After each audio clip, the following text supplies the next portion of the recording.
langkung marang Cokro Mahkotanipun.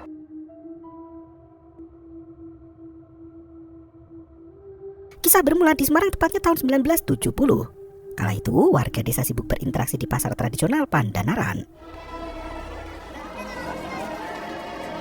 Loro, lah niki tak tambahi siji malih sabune kanggo ibu gratis. Pak Sucipto adalah salah satu pemilik toko sembako terbesar yang sudah memiliki banyak pelanggan.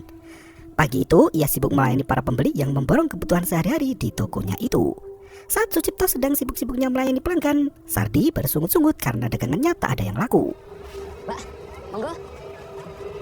Mbak, monggo tumbasi, monggo. Meski Sardi selalu menawarkan dagangannya pada pengunjung pasar yang melintas, tak ada satu orang pun yang tertarik untuk masuk ke tokonya. Sore hari setelah pasar tutup, Cipto menutup tokonya yang bernama Sejahtera.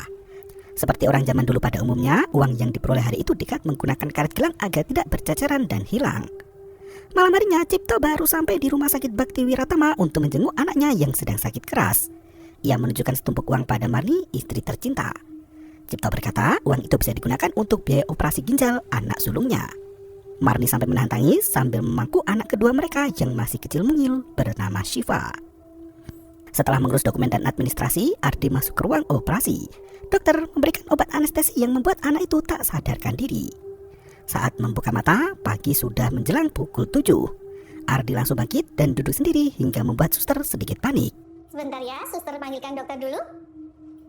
Suster meminta Ardi untuk tidur kembali sementara ia akan memanggil dokter. Anak itu ternyata melihat penampakan hantu pria tua yang muncul di depan mata. Ardi masih terlalu kecil untuk memahami entitas goib. Ia hanya diam sembari memendam berbagai pertanyaan tentang apa yang ia lihat kala itu. Setelah membaik, Ardi pulang ke rumah dan berkumpul lagi dengan keluarga tercinta. Marni sibuk mencari dompet di penjuru rumah. Sementara Ardi dan Syifa menunggu di ruang tengah untuk ikut ibu pergi ke rumah sakit. Ardi menggulung majalah dan mengintip dari ujung lubang. Tak disangka, sosok hantu pria tua yang ia temui di rumah sakit ikut pulang ke rumahnya. Ardi sangat ketakutan, namun ia tak bisa berkata apapun juga. Yuk, pakai sendalnya, ayo. Marni menepuk pundak anak itu sembari mengajak kedua anaknya untuk segera mengenakan sendalnya. Setelah menjalani operasi ginjal, Ardi masih harus memeriksakan diri rutin ke rumah sakit untuk kontrol kesehatan. Ditemani ibu beserta adiknya, Ardi mendapat pujian dari dokter karena perkembangan kesehatannya sangat baik di 2 minggu pasca operasi. Marni turut menyampaikan keluhan yang terjadi dengan mata Ardi. Anak itu lebih sering melihat bayangan yang melintas di sekitarnya, padahal Marni sendiri tidak melihat bayangan itu. Dokter memberi rujukan agar Ardi diperiksa ke dokter spesialis mata. Malam harinya saat Cipto hendak menutup toko, ia kesulitan mengunci pintu. Ternyata ada benda aneh yang mengganjal di bagian bawah kayu. Benda itu terbungkus kain putih dan berbau tak sedap. Cipto membuka bungkusan itu yang ternyata berisi paku, tulang belulang hewan, dan selembar kertas mantra yang terikat benang merah. Tatapan Cipto langsung tertuju pada toko maju milik Sardi yang berada tepat di seberang lapak kiosnya. Tak mau memperpanjang masalah, Cipto membuang bungkusan aneh itu ke tempat sampah dan melenggang pergi dengan mobil pick up. Tubuhnya terasa letih setelah bekerja seharian, ditambah lagi temuan benda aneh yang membuat pundaknya terasa semakin berat. Marni menyambut kepulangan suaminya yang tampak letih. Ardi sudah tertidur lelap dan dibangunkan oleh Cipto untuk menenggak obat dari dokter. Anak kecil itu tercekat ketakutan begitu sang ayah berdiri di hadapannya. Ardi, apa tuh nak? Ardi.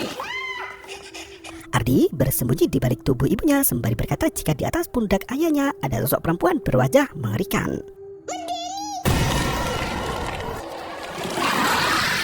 Ardi menjerit histeris tak karuan hingga Cipto dan Mani ikut panik melihat tingkah anaknya.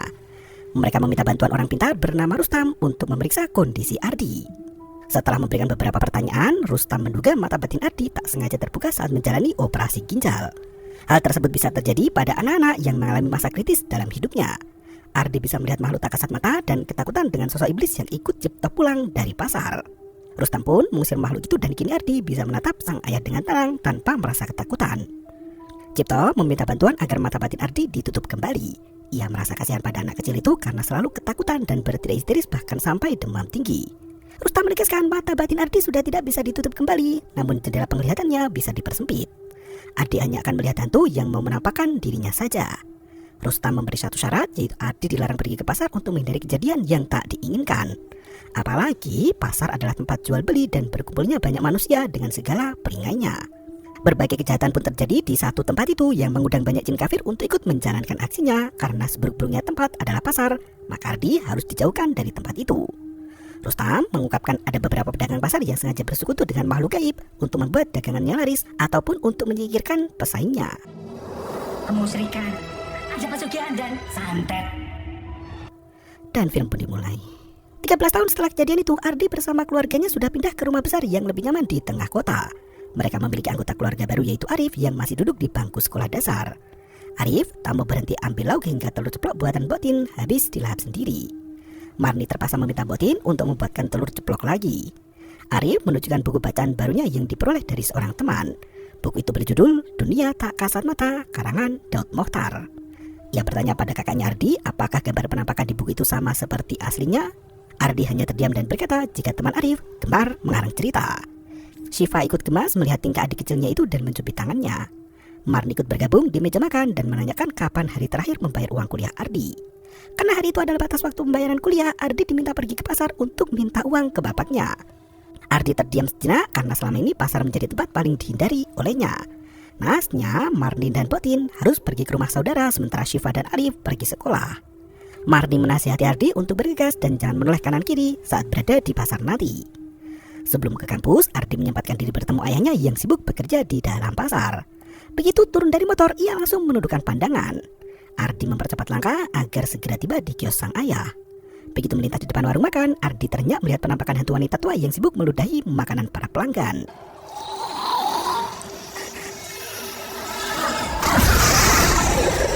Ardi bergegas pergi sebelum makhluk gaib itu menyadari kemampuan indigonya.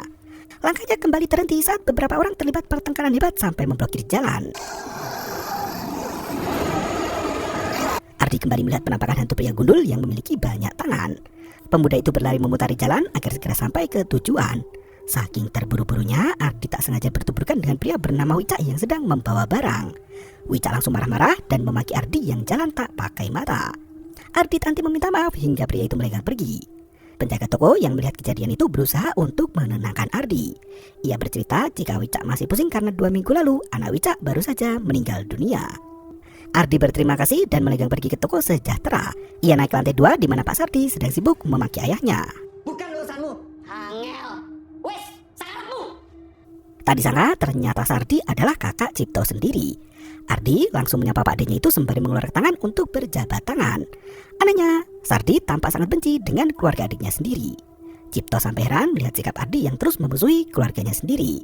Sebenarnya Ardi merasa iba pada Pak D-nya sendiri karena anak istri Sardi sudah lama meninggal dunia dan tokonya jadi sepi tanpa pengunjung. Nasib mujur Cipto memang mengundang banyak iri dengki dari orang-orang sekitar. Cipto hanya bisa menerima perlakuan keji dari kakak iparnya sendiri. Ia tetap menghormati Sardi selaku kakak kandung Marni. Ardi mengutarakan niat kedatangannya untuk meminta uang pembayaran kuliah. Cipto masuk ke sebuah kamar yang berada di ujung kantornya dan meminta Ardi untuk menunggu di luar.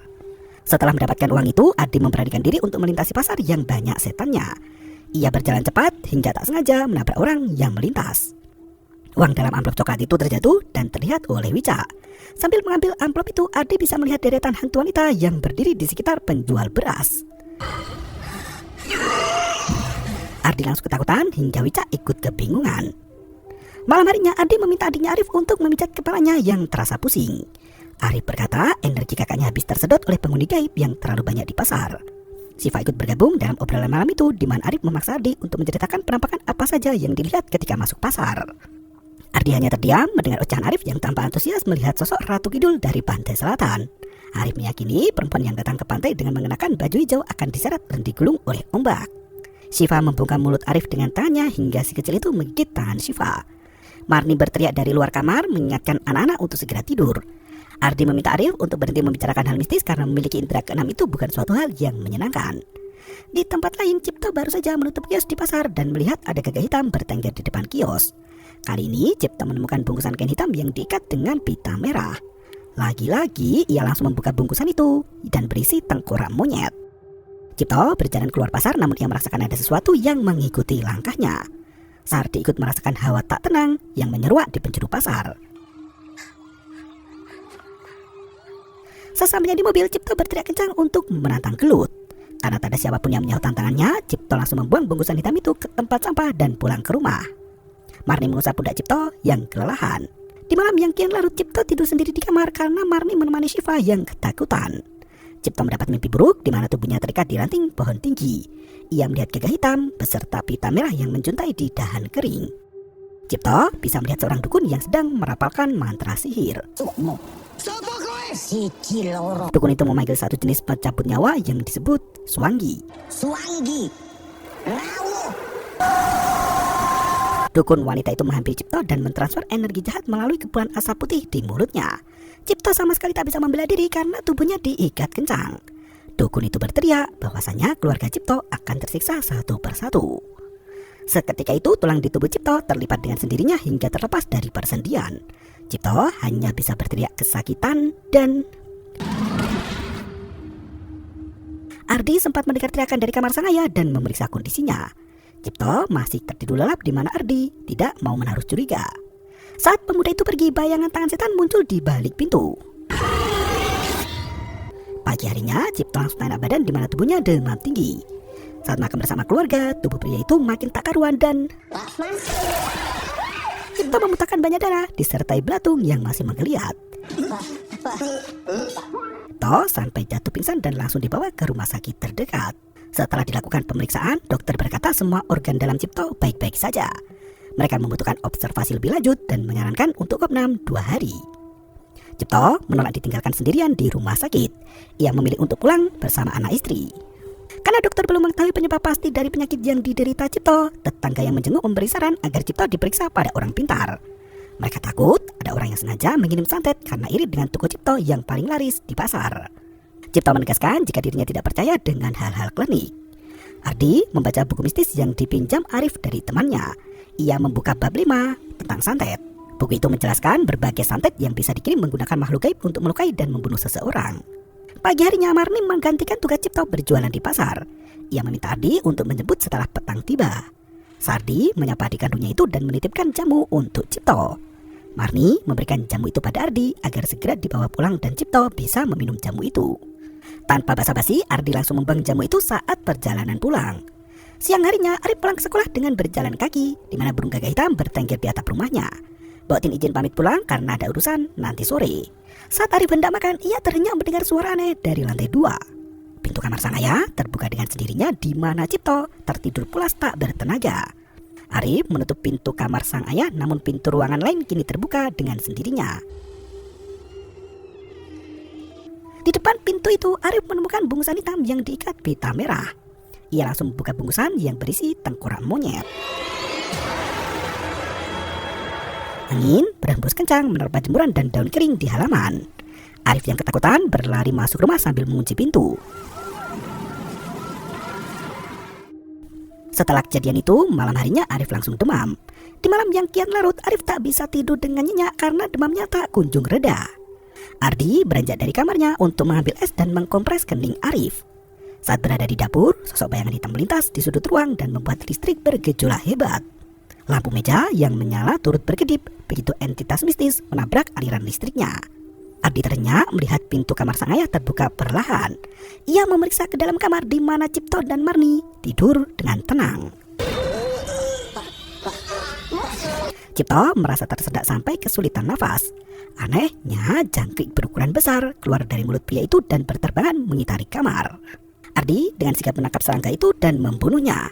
Cipto langsung kejang-kejang hingga membuat mereka semua panik bukan kepalang. Ardi membangunkan Syifa untuk membantu ibu dan bergegas menelpon ambulan. Arif berteriak kesakitan dari dalam kamar hingga Ardi kelimpungan dibuatnya. Arif tak henti menggosok telinga yang keluar benang putih dari dalam lubang. Ardi bergegas mengeluarkan benang itu, namun darah langsung mengucur dari kedua mata Arif. Tubuh anak itu terbelah menjadi 2 dan mati seketika. Syifa dan Marni tak kuasa menahan tangis begitu melihat kondisi Arif yang mati mengenaskan. Pagi harinya Sardi ikut datang ke pemakaman Arif. Ardi sangat marah dengan kemunculan Sardi dan langsung mengusir pakdenya itu. Ardi menyalahkan Sardi atas semua kesialan yang menimpa keluarganya sendiri. Setelah serangan tadi malam, Cipto terpaksa dirawat di rumah sakit dengan diagnosa sementara gangguan fungsi otak. Meski tanda vital tidak menunjukkan ada masalah, tubuh Cipto tidak menunjukkan tanda kesadaran diri. Mereka melanjutkan perawatan di rumah sembari terus berharap ayahnya segera pulih. Setelah Arif meninggal dan Cipto jatuh sakit, kondisi Marni kian terpuruk. Ia selalu menolak makan dan enggan memejamkan mata. Marni merasa bersalah karena tidak membawa Arif ke rumah sakit malam itu juga. Syifa memeluk ibunya dengan tangisan yang membuat hati Ardi tergores perih. Ardi meminta ibu untuk menghubungi Pak Rustam, orang pintar yang menutup mata batin Ardi ketika masih kecil dulu. Ardi mulai menyadari jika keluarganya terkena santet yang sangat mematikan. Setelah menghubungi pria itu, Pak Rustam langsung datang berkunjung. Ia bisa melihat energi negatif yang berkumpul di sekitar tubuh Cipto. Rustam sendiri belum pernah menemui santet semacam itu. Dari pertanda dan rentetan kejadiannya, Rustam meyakini santet yang dikirim bukan berasal dari ilmu kejawen. Rustam mengaku tak bisa banyak membantu. Ia juga tak bisa mencabut tali santet yang sudah mengikat jiwa Cipto. Untuk sementara, Rustam memberi jimat pelindung untuk memagari keluarga Ardi dari malapetaka. Rustam meminta mereka untuk berhati-hati, ambil sikap, dan jangan gegabah menuduh orang. Di pagi berikutnya, Ardi pergi ke pasar saat azan subuh baru berkumandang. Ia meminta izin pada sang ayah untuk meneruskan bisnis toko sembako di pasar. Entah mengapa dagangan yang biasanya laris kini semakin sepi. Karyawan di toko berkata sejak Pak Cipto jatuh sakit tak ada pelanggan lagi yang belanja ke sana. Semua karyawan di toko itu langsung mengundurkan diri. Ardi tak bisa menghalangi niat mereka untuk mencari pekerjaan yang lebih baik lagi. Ardi memberikan gaji terakhir untuk kedua karyawannya itu. Untuk menopang kebutuhan hidup yang kian membekak, Ardi rela membuka toko hingga larut malam. Begitu melihat dua wanita melintas, Ardi langsung menawarkan barang dagangannya. Tanpa disadari, sosok wanita berambut panjang sudah berdiri tepat di depan kiosnya. Wanita itu berkata hendak membeli beras. Ardi menyambut dengan ramah dan berkata hendak beli berapa kilo. Sosok menyeramkan itu masih menjawab mau beli 1 kilo. Ardi dengan semangat menimbang beras itu dan memberikan bonus lebih dari 1 kilo. Saat menyerahkan beras itu, Ardi terkesiap melihat cairan hitam menetes dari mulut gadis itu. Entah mengapa hantu wanita itu mencari keberadaan Bapak Ardi. Pemuda itu berusaha mencari keberadaan hantu wanita yang menghilang di warung Pak Wicak. Ia pun masuk ke dalam toko dan melihat bayangan seseorang di balik tirai merah. Saat tirai itu dibuka, ternyata tak ada siapapun di sana, melainkan meja ritual pesugihan. Foto seorang wanita menjadi penghias di atas meja ritual itu. Ardi semakin penasaran siapa sosok wanita yang tampaknya sudah dijadikan tumbal. Pak Wicak langsung marah besar dan mengusir Ardi dari tokonya. Wicak berteriak kencang jika ayah Ardi adalah pembunuh yang merenggut nyawa anaknya. Ia mencekik leher Ardi sembari bersumpah agar keluarga Ardi mati sengsara. Malam harinya seburat api panas mati melesat menuju ke atap rumah Ardi. Suara gemuruh di atap membuat Marni terbangun dari tidur lelapnya. Marni beranjak pergi hingga tak menyadari jimat gilang dari Pak Rustam putus dengan sendirinya. Gelang di tangan Syifa ikut putus iring dentuman panjang yang menggelinding di atap rumah. Marni keluar ke depan rumah untuk memeriksa apa yang terjadi. Tak disangka bungkusan hitam kembali muncul dengan diikat pita merah. Marni membuka bungkusan itu yang berisi tengkorak binatang. Marni bergegas membuang benda aneh itu, namun kepalanya terasa pusing dan angin berhembus sangat kencang. Ia merasakan ada hawa negatif yang melesat ke arahnya. Marni lari masuk ke dalam rumah hingga memecahkan guci yang membuat Syifa terbangun. Syifa memeriksa kondisi ibunya dan membereskan pecahan keramik itu. Syifa baru mengetahui jika gelang di tangannya menghilang. Tak berselang lama, Ardi pulang ke rumah dengan tubuh yang letih. Pemuda itu menemukan isi dari bungkusan kain hitam yang terjatuh di depan rumah. Gelang dari Pak Rustam langsung putus dengan sendirinya. Ardi berlari masuk ke dalam rumah untuk memeriksa kondisi ibu dan adiknya. Benar saja, Marni tergeletak lemas di atas sofa sementara Syifa panik melihat kondisi sang ibu yang mirip seperti penyakit Arif. Ardi langsung menelpon Pak Rustam agar segera datang ke rumah. Cipto yang sakit lumpuh menggerakkan tangannya seolah tahu apa yang akan terjadi. Setelah meneliti tengkorak dalam kain hitam, Pak Rustam meyakini santet yang dikirim berasal dari timur. Ia memperingatkan Ardi untuk tidak menyentuh benda aneh seperti itu jika melihat di sekitar rumah. Orang yang menyentuh dan membuka bungkusan hitam itu akan terkena santet mematikan, bahkan mati sengsara. Ardi sudah tak tahan lagi dan langsung menemui Pak Denya Sardi. Belum puas juga toh, setelah bapak, sekarang ibu. Begitu mengetahui Marni jatuh sakit, Sardi berlari kencang untuk menjenguk adik kandungnya.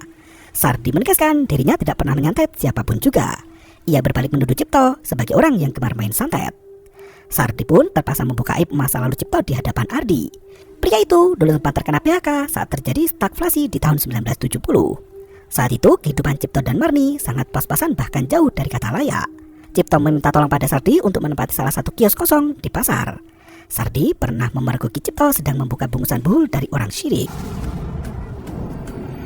Sardi langsung membuang bungkusan buhul dan memperingatkan Cipto untuk tidak menyentuh benda aneh itu lagi. Setiap hari Cipto selalu mendapat teror kiriman buhul sihir.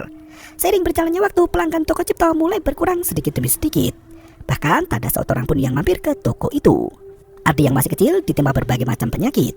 Sardi mengakui jika Cipto tidak pernah percaya dengan hal klinik. Namun malam itu Cipto mencoba peruntungan untuk menyelamatkan anak sulungnya dari kematian. Ia membutuhkan banyak biaya untuk operasi Ardi dan menemui Mbah Di. Mbah Di? Sepulang dari rumah Mbah Dukun, toko Cipto langsung laris manis dipenuhi pembeli. Bahkan menjadi yang terlaris di pasar Pandanaran. Dukun itu memiliki ilmu yang lebih tinggi dari dukun yang digunakan orang pasar lainnya. Cipto berhasil merebut semua pelanggan dari toko saingan dan mengembalikan kiriman santet kepada pemiliknya. Sardi sudah berulang kali menasihati Cipto agar tidak serakah terhadap harta, namun Cipto tak pernah mendengarkan nasihatnya. Hingga suatu ketika Marni jatuh sakit. Dokter menemukan paku dan kawat di dalam perut wanita itu. Cipto kembali menemui Mbah Di untuk meminta solusi. Dukun itu langsung tahu siapa yang mengirim teluh dan menyasar Marni. Tak lain adalah Wicak sendiri. Usut punya usut, Wicak sudah berulang kali mengirim sihir namun selalu mental. Karena sudah menyakiti Marni, Cipto meminta Mbah Di untuk membuat Wicak sakit seperti yang dirasakan Marni. Malam itu juga Putri Wicak yang sudah gadis mulai terserang penyakit misterius. Gadis itu memuntahkan banyak belatung dan paku dari dalam mulutnya. Bahkan tato besi panjang menjulur keluar dari leher anak Wicak. Pria itu berusaha untuk menghentikan tragedi mengerikan itu, namun tiba-tiba Serangan balasan ini seharusnya untuk Wicak. Wicak tak terima dan melakukan serangan balasan yang membuat Cipto jatuh sakit. Bahkan si kecil Arif langsung meninggal dunia begitu terkena santet kiriman Wicak. Cipto selalu menggunakan pelindung agar praktek sihirnya tidak diketahui banyak orang. Hanya Sardi satu-satunya orang yang bisa melihat tabiat asli Cipto. Ia sendiri dulu pernah mempraktekkan kesyirikan namun segera bertaubat dan kembali pada Allah. Itulah mengapa anak istri Sardi meninggal dunia tak lain adalah karena perang santet. Sardi meminta keponakannya itu untuk memeriksa ruangan ujung yang selalu terkunci di ruang kerja Cipto lantai 2. Ardi pun langsung mencekal ruang rahasia itu dan menemukan sebuah lemari tua berwarna hitam. Di dalam lemari itu terdapat sesajen beserta alat ritualnya. Ardi menemukan kitab kuno bertuliskan Jawa dengan berbagai simbol yang sulit dimengerti. Ardi langsung mencari tahu alamat rumah Mbah Di dan melingkar pergi sendirian. Ia berpamitan pada Syifa hendak pergi ke desa Ramangunrejo. Perjalanan itu ditempuh seharian dari pagi sampai malam. Sesampainya di depan kantor desa, Ardi melihat banyak warga berbondong-bondong pergi ke masjid. Ardi bertanya pada salah satu warga di mana rumah Mbah Di berada. Pria itu mengantar sampai ke rumah Mbah Di dan memperkenalkan Ardi pada Mbak Retno, anak dari Mbah Di sendiri. Begitu mendengar nama Sucipto, Mbak Retno langsung marah besar. Ia berkata ibunya jatuh sakit semenjak sering membantu Pak Cipto. Kini kondisi Mbah Di sudah tidak bisa bicara dan tak bisa bergerak lagi. Sejak anak Pak Wicat mati, Mbah Di sering mendengar suara longlongan dari suku pedalaman. Wanita itu juga melihat sosok hitam besar yang selalu datang menemuinya. Kesehatan Mbah Di langsung turun drastis hingga lumpuh total. Mbah Di tak bisa melindungi Cipto karena dirinya adalah orang pertama yang diserang oleh dukun Wicak. Entah bagaimana, Wicak berhasil menemukan dukun yang ilmunya jauh lebih tinggi di atas Mbah Di dan datang dari arah timur. Mbak Retno meyakini santet yang digunakan adalah santet Segoro Pitu. Ilmu tingkat tinggi yang memerlukan ritual pengorbanan jiwa. Wicak harus melakukan pertapaan panjang dan menjalin perjanjian sebanyak 7 kali dengan 7 bangsa iblis yang berbeda-beda. Ia melakukan ritual di 7 titik di pantai yang berbeda di sepanjang tanah Jawa. Iblis yang terpanggil biasanya berasal dari seberang laut dan hanya yang terkuatlah yang mampu menyeberangi luasnya samudera. Wicak berhasil memanggil satu iblis terkuat bernama Suangki yang kini menyasar nyawa Marni. Setelah mendengar semua penjelasan dari Mbak Retno, Ardi kembali menemui Pak Desardi untuk meminta bantuan. Anehnya, mereka mendengar suara dari suku pedalaman yang melonglong dari langit.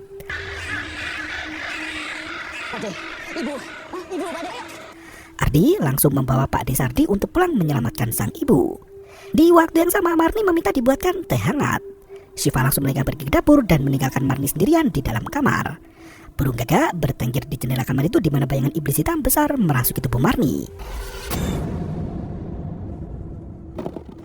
Marni kembali merasakan sakit perut yang sangat hebat. Syifa berlari menghampiri sang ibu di mana perut Marni membengkak seperti balon yang ditiup kencang. Cairan darah keluar bersama janin yang ada di dalam perut wanita itu. Marni langsung mati dalam sekejap mata. Syifa sampai tak bisa berbuat apa-apa karena kejadian itu berlangsung begitu cepat. Ardi histeris melihat jasad ibunya bersimbah darah dan ususnya terburai ke lantai. Pagi harinya warga memakamkan jenazah Marni yang dibaringkan di sisi Arif. Syifa tak berhenti menangisi sang ibu yang kini telah tiada. Di tempat lain, Rustam melakukan ritual kejawen untuk meminta pertolongan pada Yang Maha Kuasa. Ia meminta petunjuk untuk melawan santet yang dikirim ke keluarga Ardi.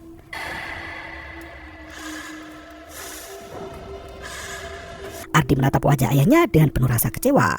Pak D. Sardi berusaha menenangkan hati Ardi dan berkata jika Cipto hanya ingin memberikan yang terbaik untuk keluarga. Ardi sangat marah karena mereka hanya berdiam diri melihat keluarganya hancur dan mati satu persatu. Bapak juga seperti itu terus toh. Tak berselang lama Pak Rustam datang ke rumah dengan membawa ilmu baru.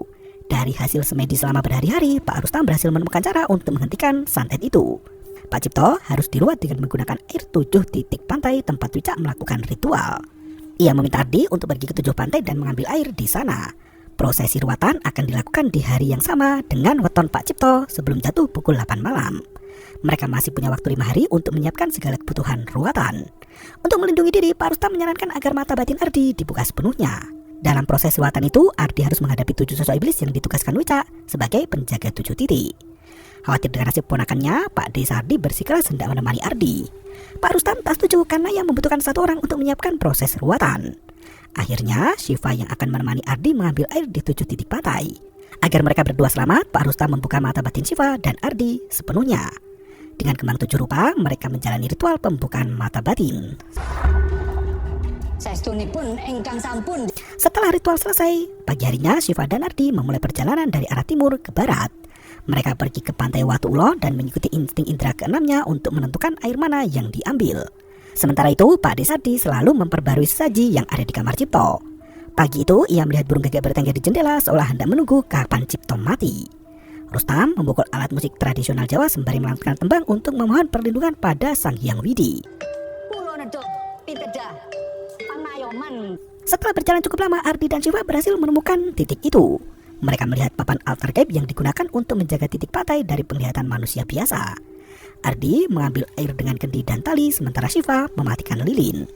Saat mereka hendak pergi, seorang pria muncul dari semak dan menghalangi mereka berdua. Ardi dan Syifa lari kalang kabut ketika melihat sosok pria itu berubah menjadi siluman ular hitam. Sesampainya di mobil, tiba-tiba siluman itu berusaha menyerang dan memecahkan kaca jendela kemudi. Ardi langsung tancap gas pergi sebelum ditangkap oleh siluman. Sesampainya di pantai kedua, mereka bertemu dengan jin seram bercula 2. Mereka tak bisa melakukan perlawanan dan terus berlari. Di waktu yang sama, Rustam memainkan gamelan tanpa henti untuk memastikan keselamatan Ardi. Di pantai ketiga, mereka bertemu dengan jin nenek terbang yang berambut putih. Karena sudah malam, mereka melanjutkan perjalanan ke hari kedua. Pantai keempat dijaga oleh siluman wanita. Pantai kelima, di malam harinya, Ardi bertemu dengan jin penari yang menginginkan tubuh Syifa. Mereka lari lagi dan melanjutkan perjalanan di hari ketiga. Di pantai keenam, mereka bertemu dengan jin kepala buntung. Ardi yang ketakutan hampir tertangkap, namun untungnya Syifa langsung menyeret tubuh sang kakak. Hari keempat, mereka pergi ke pantai terakhir yaitu pantai ketujuh dan bertemu siluman bawah tanah dan jin itu berusaha menghalangi, namun kereta kuda menakuti mereka semua. Prajurit Ratu Kidul datang dengan membawa kendi berisi air. Ia memberikan hadiah dari Kanjeng Ratu Kidul dan meminta Ardi untuk segera pulang. Ritual ruatan harus dilakukan sementara jam menunjukkan pukul 7:30 malam. Angin berembus sangat kencang hingga menerpa daun pintu yang terbuka lebar. Rustam kembali duduk di gamelan untuk menabuh gambang. Listrik langsung padam di mana suasana berubah mencekam. Rustam melihat sosok iblis Suanggi yang bercula dan berwujud tinggi besar. Rustam langsung membaca mantra perlindungan di tengah gamelan dan Sardi panik mendengar teriakan itu, sementara Rustam berlari untuk menyelamatkan diri. Sardi ternyata begitu melihat jasad Rustam dengan kepala yang hancur. Saat Sardi mencari pintu keluar, tiba-tiba iblis Suanggi melahap jantung Sardi dan membiarkan pria itu tergeletak mati. Listrik langsung menyala kembali setelah iblis itu pergi. Lagi-lagi Ardi datang ketika semua sudah sangat terlambat. Pak D. Sardi dan Pak Rustam telah mati. Ardi lari memasuki kamar ayahnya dan langsung menyiram tubuh Cipto dengan air 7 rupa. Ardi membacakan mantra yang sudah diajarkan Pak Rustam sebelumnya. Syifa turut membantu menuangkan air itu ke tubuh sang ayah. Listrik kembali padam disertai angin kencang yang menghantam pintu rumah. Ardi mengambil senter di ruang tengah hingga tiba-tiba iblis Suanggi kembali menampakkan diri dan mendang tubuh Ardi sampai terpental jauh. Syifa yang hendak membantu kakaknya itu ternyata melihat penampakan iblis mengerikan. Ardi meminta Syifa untuk melanjutkan ritualnya sementara ia akan mengalihkan perhatian iblis. Nasnya, iblis itu tak mudah dikecoh dan mengempaskan tubuh Syifa. Ardi mengambil alih peran Syifa untuk melanjutkan ritual. Iblis itu kembali menyerang dan menyeret tubuh Cipto keluar dari kamar. Ardi melempar kendi dari pantai ke-7 hingga terpercik mengenai tubuh Swangi. Iblis itu langsung terbakar dan berkobar seperti api neraka. Setelah iblis menghilang, listrik kembali menyala dan situasi menjadi kondusif. Ardi dan Syifa berusaha membangkitkan sang ayah di mana Cipto berhasil siuman. Cipto langsung meminta maaf pada putra-putrinya karena menggunakan jalan syirik untuk mencari uang. Di tempat lain, Wicak merasakan ada sosok yang datang ke kamar ritualnya. Ia bergegas memeriksa lilin yang terpejam seketika. Wicak bergegas menemui sang dukun untuk minta solusi. Dukun itu sibuk membuat jimat untuk melindungi mereka dari serangan balik. Saat dukun menyiapkan ritual pembersihan jiwa, lilin di rumahnya mati dan menyisakan kegelapan malam. Iblis Swangi pulang dengan tubuh hangus terbakar. Ia melampiaskan amarahnya pada Badukun yang kurang berilmu. Tubuh dukun itu ditarik hingga terbelah menjadi dua. Kini giliran Wicak yang merasakan akibatnya. Setelah Cipto diruat, kondisi Badi kembali membaik. Malam itu juga Swangi pergi dari tanah Jawa untuk kembali ke suku asalnya di seberang samudra. Ardi mendesak sang ayah untuk membersihkan diri dari segala praktek syirik. Badi pun bersedia membantu untuk mengakhiri perjanjian dengan iblis. Mereka merawat lemari itu dengan persembahan yang diminta. Badi menegaskan jika tugas jin penglaris telah usai dan diminta untuk pindah ke rumah baru bersamanya. Lilin terpejam dengan sendirinya pertanda jin sudah meninggalkan lemari keramat itu. Cipto sampai terenyak menyaksikan kejadian supranatural yang menimpa dirinya sendiri dan film pun berakhir. Dengan memberi penonton pengalaman baru lewat ide cerita yang ditawarkan, film ini berhasil mengembangkan imajinasi penonton tentang sosok iblis beserta jenis-jenis santet yang diyakini kebenarannya. Latar perkampungan dan pedalaman mendukung nuansa horor secara perlahan. Film ini menonjolkan tradisi adat Jawa yang memiliki ilmu mistik dalam kepercayaan kejawen. Kepercayaan yang muncul dari perpaduan kepercayaan asli masyarakat Jawa seperti animisme dan dinamisme dengan masuknya agama lain yaitu Islam, Buddha, dan Hindu. Ilmu mistik kejawen lebih menitik beratkan pada penguasaan batin untuk hidup damai berdampingan dengan makhluk metafisika. Film ini berhasil menyampaikan keseimbangan yang dijunjung dalam kejawen di mana kejahatan dibalas kejahatan dan mereka menerima karmanya masing-masing. Dalam bahasa kejawen, karma disebut sebagai ngunduh wohing pakarti. Untuk menghasilkan karma baik, orang Jawa terikat dengan berbagai pitutur dan wawaler yang termaktub dalam serat dan kitab kuno. Pada intinya, mereka yang bertumindak baik dan gemar melakukan kebaikan akan mudah mendapat karma baik. Terima kasih dan sampai jumpa.